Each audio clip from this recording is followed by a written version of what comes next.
it was so Okay. clearly. Yeah, it was Uh-huh. so strange, Hmm. and that's been 40 years or so, I think now. And you can see on the piece of the marsh that it's starting to kind of disappear in the ground, but you can still see this cutting surface, and Hmm. it's so clear. It's like it was done yesterday. I can't describe it. Hmm. Hmm. So I was Huge. thinking about next year. We Hmm. should probably arrange a hike over there. So Absolutely. Yeah. yeah, Yeah. Yeah. because now uh, I have spotted out where the piece is, and I also have noticed a big stone that is right beside of it. So Okay. I won't have any problem with finding it Hmm. again. Okay. Okay. Yeah. Hmm. Hmm. Did you take So any pictures? yeah, plenty pictures, but uh, the only thing that you actually see is the hole, and you can see that the marsh is lying on the top of the ground there, but anything else is kind of blending in to the terrain. But Hmm. I did take some very good photos of the cut, Hmm. Hmm. and that was the thing that got me thinking a lot about how could this have been happening, because it really looked like it was done yesterday. It was Hmm. so Okay. strange to see. Mm. Mm. It So yeah. just a warning. I thought it was kind of interesting what you said, so I've started the recording already. Yeah, no problem. Normally I warn people about it, but anyway. Okay. Okay. Yeah. Yeah. Okay. Um, yeah. Um, I we're gonna let Rainer talk at about 9 o'clock, um, because I have to drive a little bit, but I'll just let the recording run. Um, and I have a little bit to comment on or discuss. Um, First of all, I got the printout now for the kind of the questions, and because we have two cheat sheets for the Soul conference, some short questions and some longer questions, and kind of invitation that we can hand out and see if we are able to get to talk to people. So I got them, well, they are ready, at least in the print. That's what's important for me, because on the back I have nice pictures, and I wanted that on a, like, it doesn't work on my printer. The black doesn't work. So so I think that the two of us, Rainer and me, is all like trying to plan for the Soul conference, Soul symposium. Mm. And Erling, can you give a little comment about, you are also going to Italy, to Firenze? Yeah, I'm going to Firenze on and having a presentation on the 9th of November. And it's a happening which they have, I think, every year, a small conference, and mostly Italian, though, people.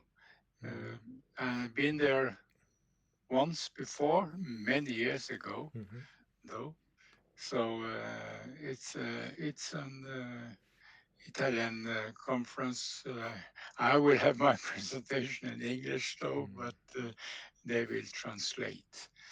Uh, and they are more interested in other strange thing than the ordinary light thing. Mm-hmm. So I'm leaving down on Saturday, and the happening is on Sunday, the 9th, and I'm coming back on Monday. Mm-hmm. Okay. And they're interested in other strange things from Hestalen, or the whole conference is more about other strange things and not lights? Yes, it's not only in Hesdal, no, no. Okay. Yeah. Okay. It's um, not only light phenomena, Hmm. but Okay. more UFO type phenomena. Okay. Mm-hmm. Yeah, Andrea. Do you need any company, Erling, for the conference? Yeah, where are you? You're living in Italy? Yeah, I'm in Rome, so I could probably reach just within the day, and it Could would be be quite nice. simple. It could be nice meeting you. The conference is, I have it on my, I don't remember the address, but anyway, the 9th of November. It would be nice to see you there. Mhm. Yeah, be happy to join. Yeah. Maybe I could Do you- get a few words from people here now. Andrea, how are you doing? I'm fine. I'm a bit tired. That's fine. And I'm working slowly, but constantly at the mesh, at the Mhm. LoRa mesh. Yeah.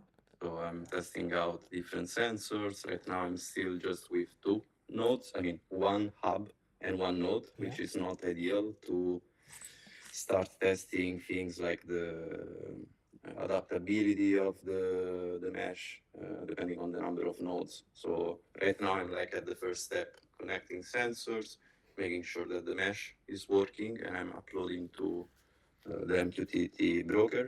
And then the second stage will be buying some other nodes, at least another 2, and start really playing around with the topology. Very nice. Very nice. Can I continue and ask Marek, how are you doing? And Marek, I did notice that you said you would like to have your project on the list. When I did not put it on the list, is because you said, wait a minute. But now you're ready to, and I want the name. Okay, so I am fine, and I working every day on the project. I try to collect signals and relate it to the stack photos events. So sometimes I work with Rainer. We exchange information. I have some slides which show some events which are not understood by now. So I think about some changes in the settings of the antenna receiving to test some other possibilities. But recently working system works well, I think, and probably we should wait for some events on, or maybe try to teach, to train, to recognize the events, because there are some events which are not a planes, not something which is visible on cameras, but evidently it is something like plane. The signals are evident, similar to planes. So I'm working on this, and I try to develop the system.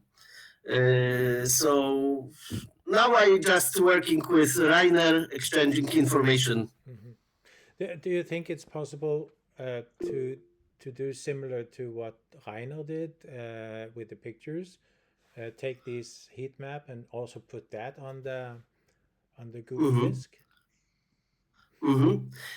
So we try to connect my data to Google Drive to be the data accessible for all people, and so. I have an idea how to easily do that. We can do it in the next weeks, hopefully, that it will get automatically uploaded. Okay, nice. So that's okay, because I think that first of all, it's nice to see what's there, and also for others to kind of look at it and see if they can ask questions like what is happening now on the other stacked images. And later on, we need this categorization. As even this has you need to classify and identify. Yes. Yes. I have some pictures to show you how look planes, how look auroras, sunsets and sunrises, and some even today's events, which is unexplained to me. So it would Would be you- interesting to discuss it. Yeah. Would you like to do that today or next time? What does your... Maybe today, because I have slides prepared for Oh, today. Okay. So it is Okay. not problem to show you just right now. Okay. If you want. Yeah, let's just get a few words from Tanya, Okay. and then Tom André, and then we can see what your picture. So then you have 2 minutes to get ready. Okay. Tanya, a minute from you. How are you doing? I'm fine, just enjoying my holiday Yeah. up here in Denmark, and yeah, looking forward to the presentation that Rainer will do tonight. So Yeah. And Tom André, we did hear from you, so maybe that's it, or you started basically. Do you have some Yeah, more I can- comments? Yeah, my name is Tom André for those guys who didn't hear it when we first started, but I know Fred and Rainer and Erling Strand, and I also been with the meetings done with Andrea, and I joined Project Hästhallen this fall. So yeah, I'm going to continue joining this group. Thank you. Oh, you're not a team member yet. You should do it. Did you put in an application? Oh, I'm not. Well, I will be a team member, of course. Okay, thank you. Okay, Yeah, okay. yeah. Rainer, do you have any comments, or do you just... No, so the last time we had some power cuts to the whole valley or to Mhm. large parts of Norway, as you might have noticed. So normally when the power is coming back, everything starts on its own automatically. Mhm. But yeah, some of the stacking was interrupted, so I had to restart a little bit of stuff manually, and some technical details which were changed after the power cut. When the power came back, this was my main work in the last days. Looking at the stacks, but I'm a little bit behind with the stacks, mainly because to transfer data, do all kinds of this stuff. Yeah, and Erling, I think you did explain what you were doing, or so do you have any questions? No, I will of course have several other presentations too, not only in Firenze. Okay. I will have one here in Sarpsborg for a group of people at the 30th October, and also another in Sarpsborg at the 5th of November. And yeah, that's it. Okay, nice. Yes, I will send some of those printouts to you. You may find them useful when you have a presentation. You just can leave a little paper. Yep. Okay. DPT. We just had a little presentation like who are you and how are you doing, but I don't know what DPT means. If you want to say hi or not. If not, then we continue. Okay. So you are muted in case you are trying to say something. Did you say? Yeah. Right? Yeah. I just dropped in. I'm Yeah. from the Netherlands. I couldn't make it this year, but hope to be there next year. Oh, nice. Right, I'm a monthly donator, so yeah, let's see how it goes. And sorry, my voice is a bit off. I'm a bit ill. No, sorry. Get well. Yeah, thank You just dropped in now. The meeting is recorded, so you can see the first part after. Yeah, sure, thanks. Good. Okay. Now, Marek, you got your 2 minutes to prepare. You want to? I can turn off my screen, and you can show your screen. And Okay. please use a few minutes. Stop sharing and.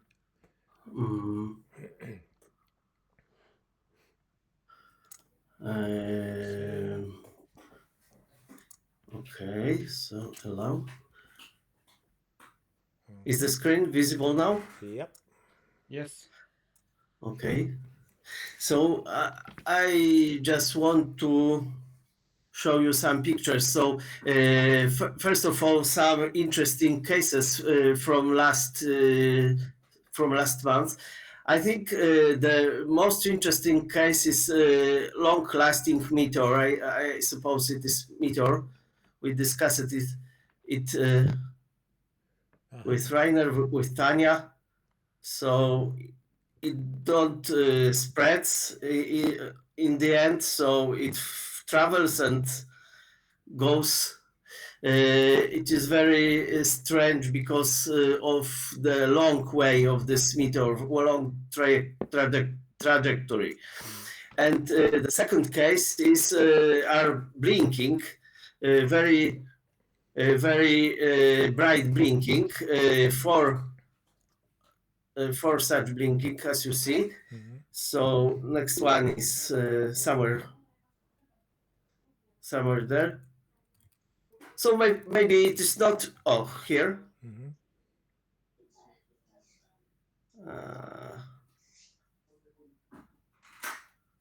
So these four blinks, very bright.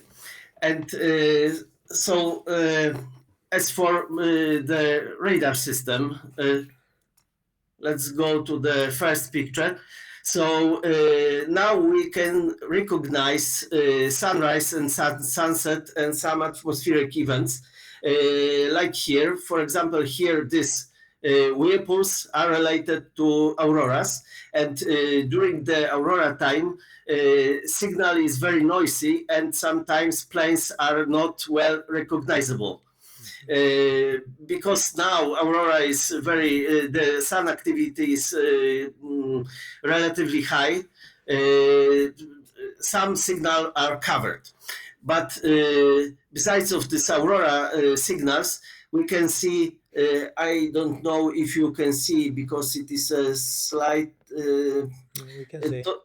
this change is not well visible, but for me it is obvious that here is a sunrise and here is a sunset, and it is visible all the time, all the day. And there are also visible transits between days and night and opposite. So if the sun goes from the night to the day, flight radar show it as a shady region. This region is this time is visible in our radar as a such a wide area of increasing of intensity. One quick one. Tanya had some comment about it or a question.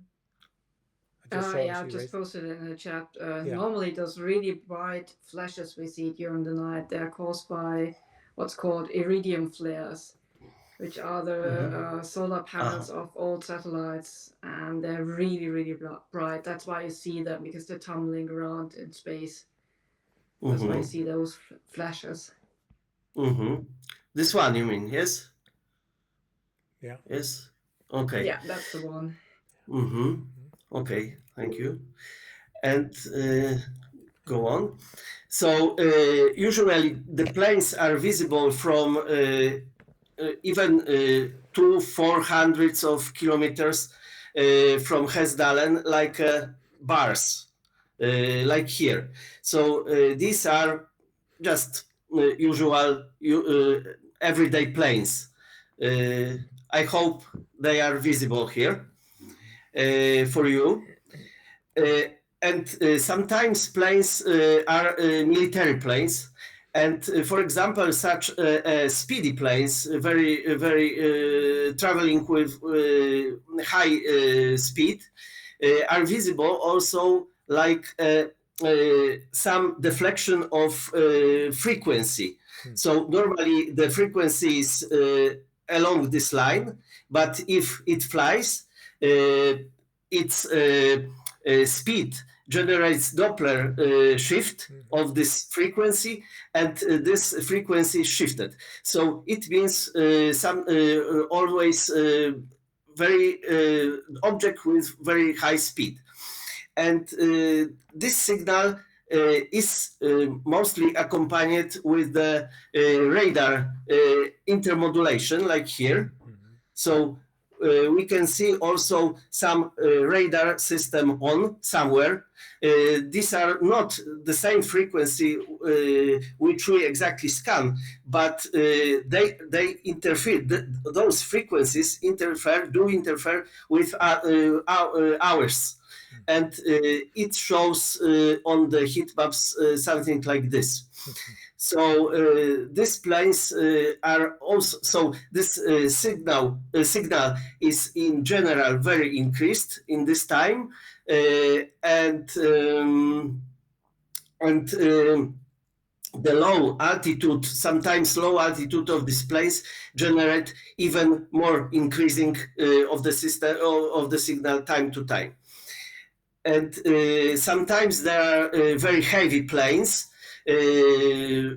which make a signal like this one.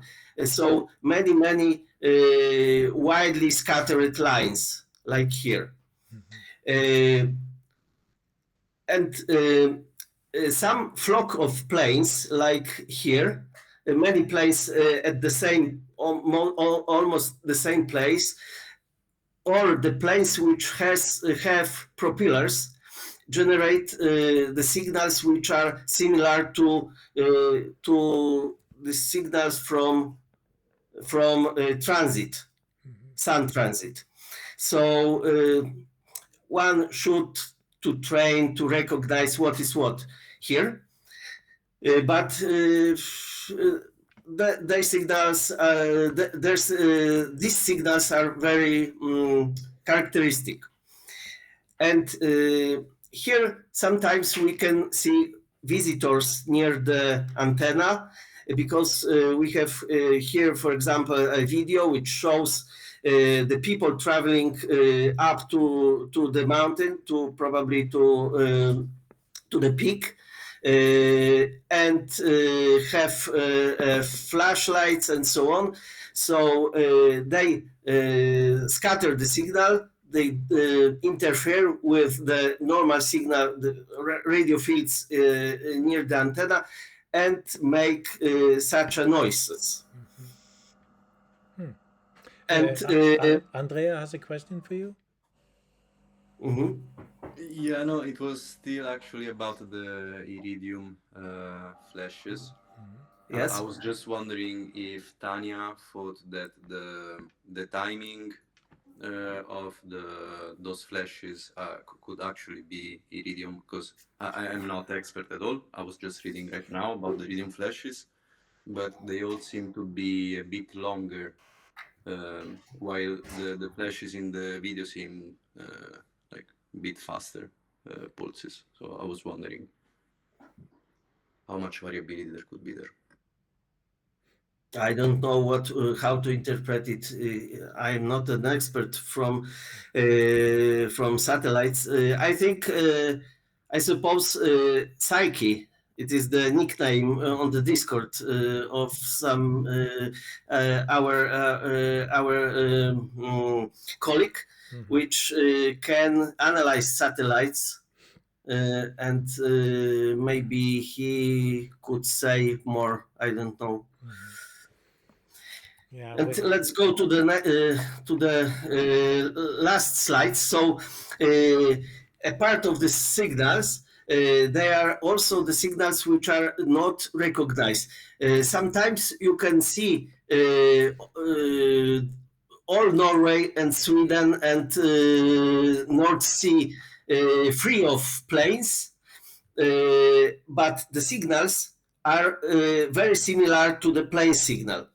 And I don't know what is it. It is very, sometimes night after night, the signals do repeat during between 1 a.m. to 4 a.m. I don't know what is it. These are also the examples of such signals, which are not recognizable compared to the flight radar and to our cameras.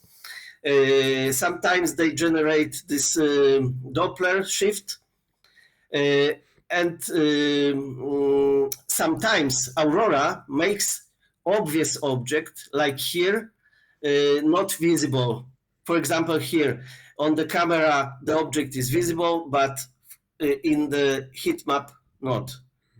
And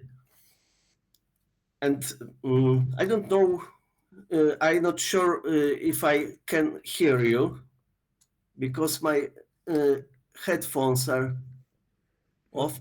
We can hear you. Can you hear We me? can hear you, yeah. Very nice. Okay. So last slide is from today, because during last night we can collect this data, this signal, but the area is fully free of planes, and no, as I checked the stack photos, no object in the sky during this time. I don't know what is it. So my advice for next future is just to couple this antenna with the antenna which can collect signals from the planes. It is so-called ADS-B signals, which are emitted from the planes. And having these signals, we have labels of these planes, and we can just to skip these events. Yes. And it would be nice to have also the coupling of this antenna system to some camera which scans in this time, in this special time when the strange signals come, to turn on and make some picture of the sky, to show above us what is going on. So it is just the future. So it is last my slide, and that is all. So to generalize, I didn't recognize something special, some events which are spectacular, but I am not sure how to interpret such signals like this, and they are almost every night. It's interesting. Interesting. Yes. Thanks. Very much. Thank you very much. So that's all from me. Okay, thank you. Yeah. I mean, just a short remark. I have 2 commercial all-sky cameras at my home, which I will test this winter here outside. They should be waterproof and everything. And even if they have not the best resolution, we can bring one just to put it on the very top. Maybe we see something. I mean, I have them. We can use them, so we can try it next time to mount it at the top. Okay, great. Yeah, Andrea. Marek, regarding the ADS-B antenna, would Yes. you prefer having an ADS-B antenna of our own, or would getting a ADS-B exchange node be good enough, or would we have even some more advantages from that? You mean the quality of antenna made by myself? Yes.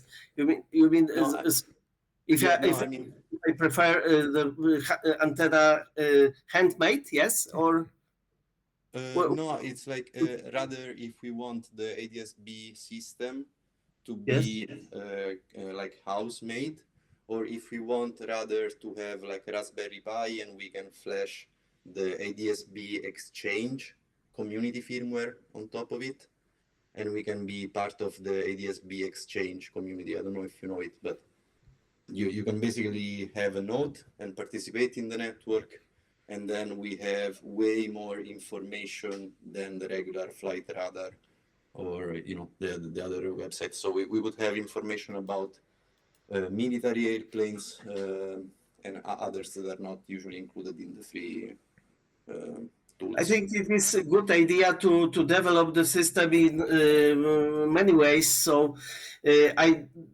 don't have a definite idea of the system, but we can discuss on improving. So it is not problem to go somewhere further, and there are many possibilities. So I think we will discuss this then, okay? Because it requires some exchange, some informations. Erling has a question. Yeah, I will just leave. Yes, I'm very interested in the Doppler effect because that has been measured way back when the Italian was up there, possible Doppler. That was in the frequency, very low frequency. I think it was around 30,000 hertz, 30 kilohertz, and a little bit below.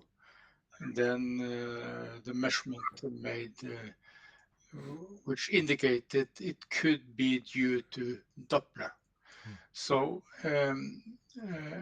Marek, you mentioned Doppler. Do you have more info about the frequency? And have you done any calculation on the possible speed that the Doppler could indicate? So it is now hard to calculate anything because we have no direction of the signal, and we don't know, for example, what direction of the speed is. So the Doppler effect measured the speed toward us, and it is not the whole speed of the plane in general, because the plane can move in some other direction, yes? And the first step would be to recognize which frequency of the signals come from, where the signals come from. And then if we have a direction of the plane, for example, recognized by a DSP system or something like this, we can measure what part of velocity of the speed of the plane is this, what we measure. It is not a problem to calculate the shift and calculate the velocity which makes the shift of the frequency. But as I said, it is not a whole speed because of direction of the plane. So the Doppler you are talking about is due to movement of the plane, though, and it's not, and it's in the order of the speed of a plane. Is that correct? I think no, because if we imagine a plane which moves in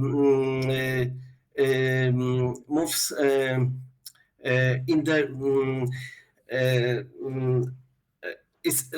the trajectory is horizontally to us. The speed is very low, so the radial speed toward our direction is in this case almost zero. And this plane, even if we... Oh, and then we lost you? It flies, so okay. And now, so if the plane travels from the left to the right, relative to us, the speed of plane of the wave in our direction is almost zero in this case. and it makes a zero Doppler shift, for example, even if the whole speed of the plane is very high, but it moves not towards or outwards of us, but from the left to the right. So it is not so easy to have a speed.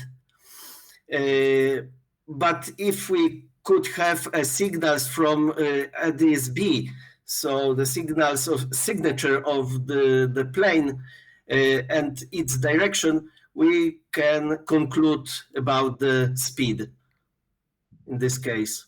Thank you. Thank you.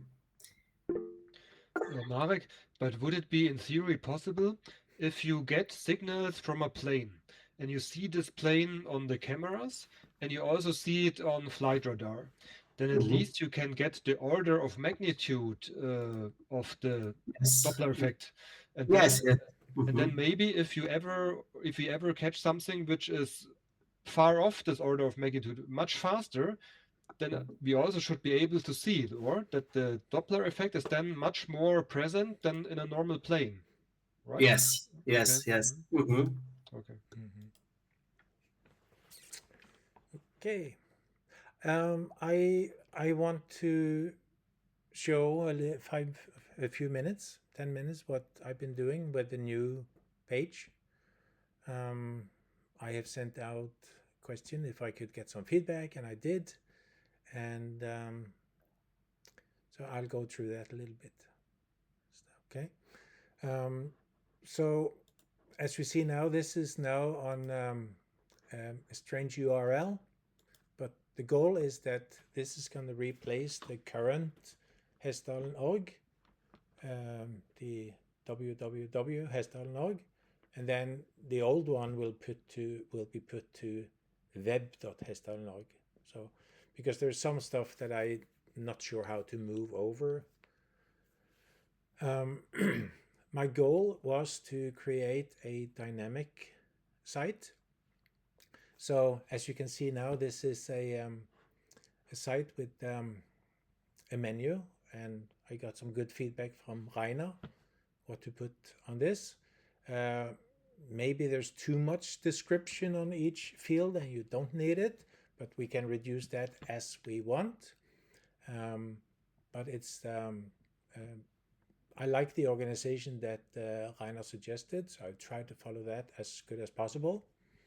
Phenomena, about us, and for all of them I can have 1, 2, or 3 columns with items. As you see, then in some cases I can even have like a main menu item and then some sub fields like this. Other systems, of course, some of these will just give you a coming soon, but some of them are actually working. So I will give the picture, and maybe if I actually zoom it down a little bit, because that's more how you will see it on a normal page, it would be more like this. You will get the main picture. You can choose if the picture should be big or it should just be like a banner. So everything is kind of structured in the editor. So let me just show you this page. The editor is like this page, and this is the about page. And I put in pictures like this. I upload it, and then I choose if I want it to be full size or a banner. So everything is like structured. You see the short summary, and then I have some parts before, and then I have the content. And this is a content that I can go in and I can edit and I can move things around like this. Okay, so like here I have a column, and I have these different types listed up like this.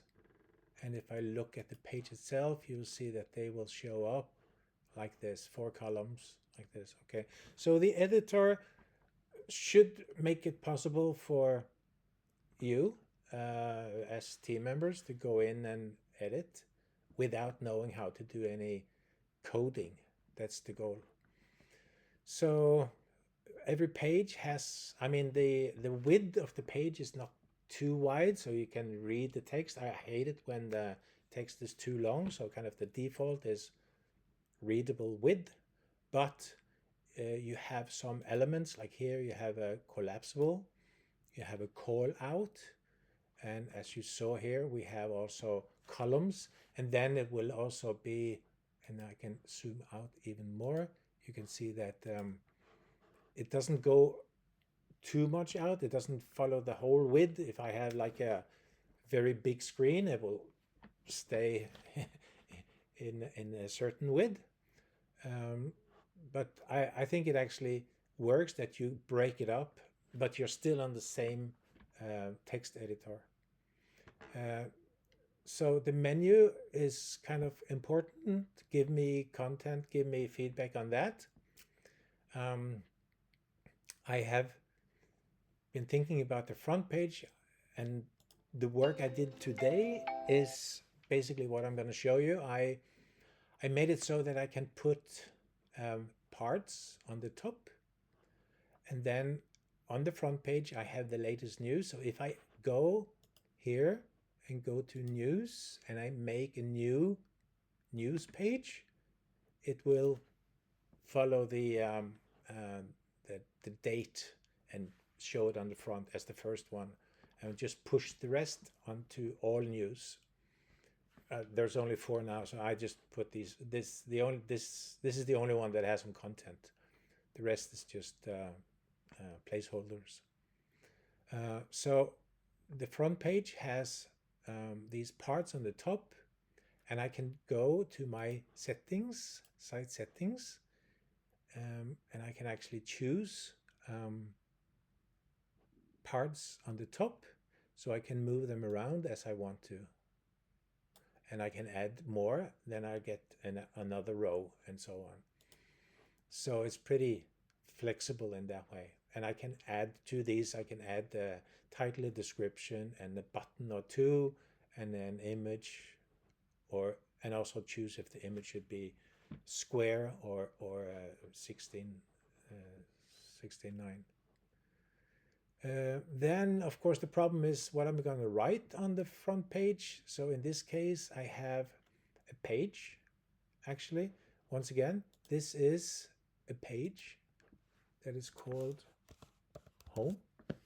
And this home is now hidden from the menu, meaning that it doesn't show up on the sitemap. So this is probably wrong from the sitemap. Okay. I can remove the title if I want to on this one, because then this one will not be here. But anyway, because every page has a title, a picture, a short summary, and this would come first, and then you have these parts that I can configure. So on this page 2, I can go and say I want this or not. I can remove it or not. Okay, so once again, so this is then a page, and I can even on my site settings choose 1 or more pages. This is the home page pages. So I use the page to create the content, but let's say that I have my home page as it is. This is what you see here now. This is what you see here now. And then I want to have, let's say we are planning to have our own field trip, maybe conference next year. Then I can create a page for that, and I can just put it on the front page. So it's easy. I can just kind of stack pages on down. I'm still on the same page, and this is now out of it. And then I have my sitemap, and you see the sitemap is always on the front page.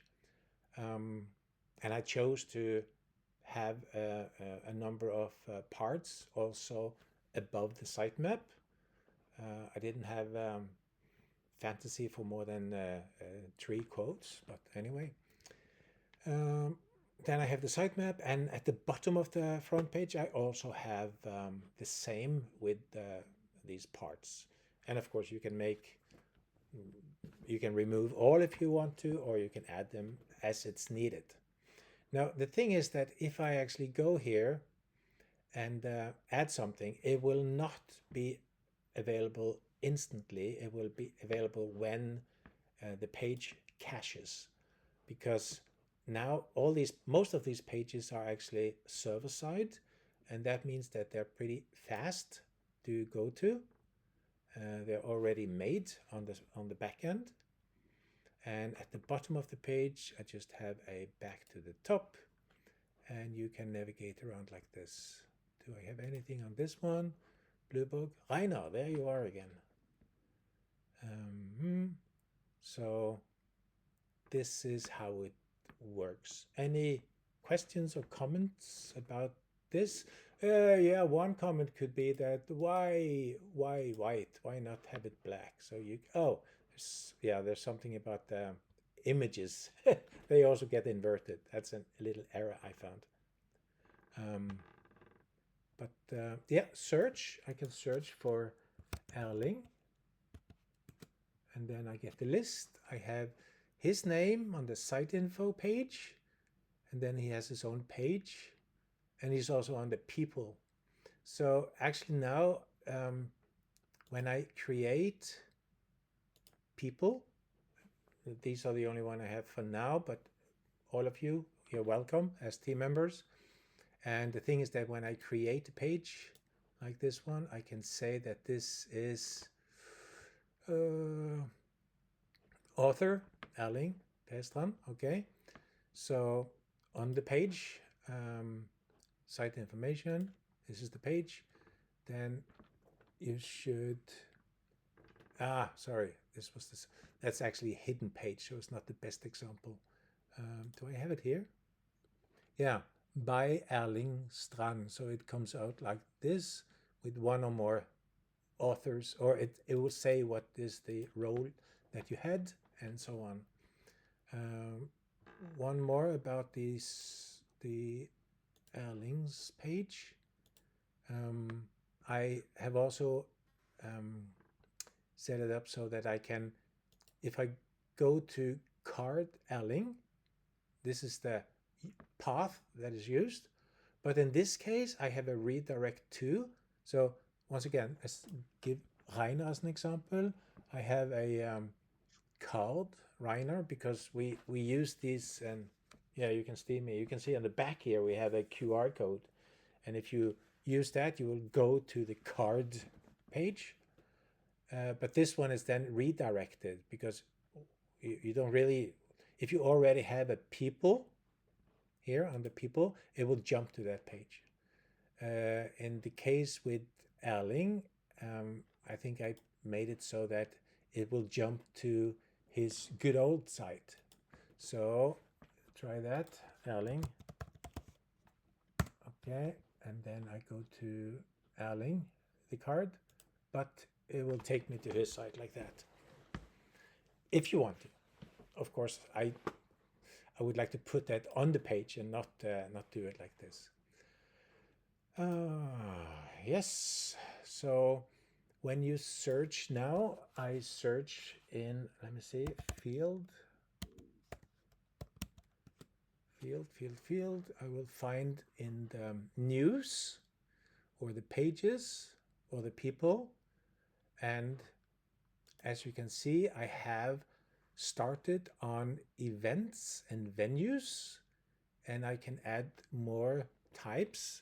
Like I'm thinking about projects or reports, stuff like that.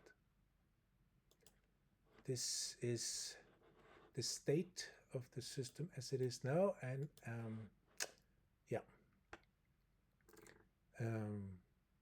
and you see I just put this in work. So go to the front page again, look at the sitemap, just kind of easy to get a feeling of what is partly done at least and what is still under construction. even though I haven't moved everything yet, because every time I'm working on it, I feel like I'm missing this feature and I'm missing that feature. So I continue to work on it. But you see here the joint project is not ready. Let me see. Fun is started, but also I want to put more stuff onto it. So I need help. Somebody that can help me with this.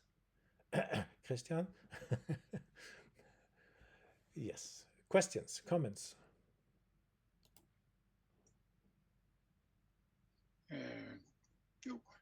When are you going to put it out as a real website? Have you planned for that? I'm actually hoping that it will not take more than a week. So about a week, because I think I want to put all the content as far as I can into the new site, and then I'll make it available. I remember I forgot to send you info about the type pictures. You asked me about that. Yes. Sorry, I will do it. You are talking about these here. Yeah. Yes. Yeah. Okay. And by all means, what you see now is very small, because I just wanted to show you that when you are on a bigger screen, it goes like this.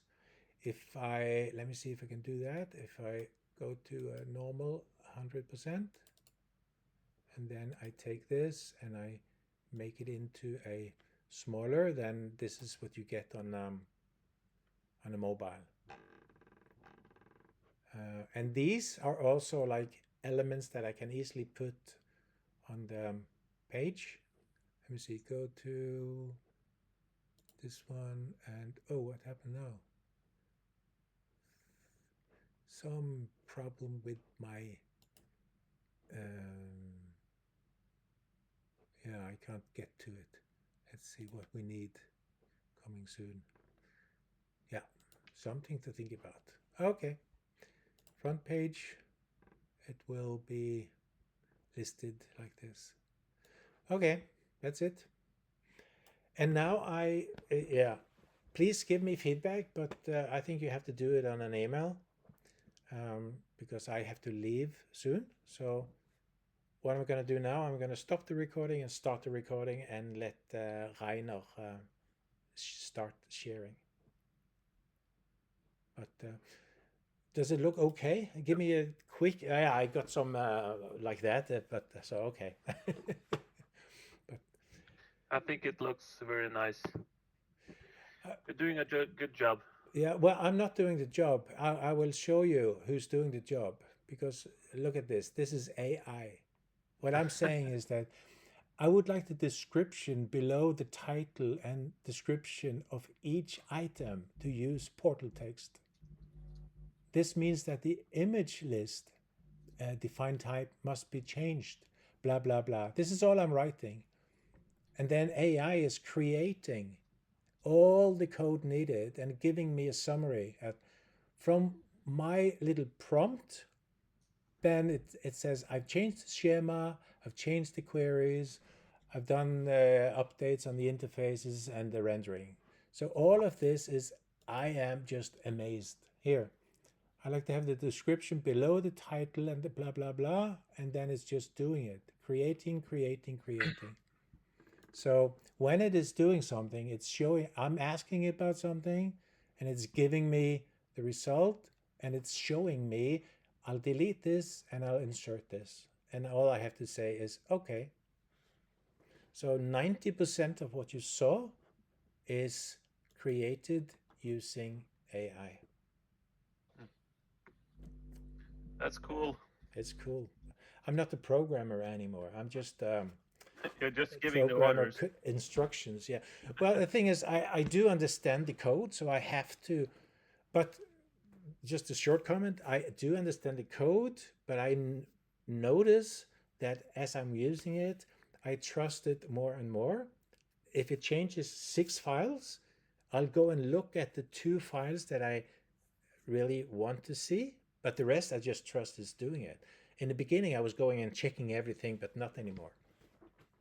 Okay, I'll stop the recording.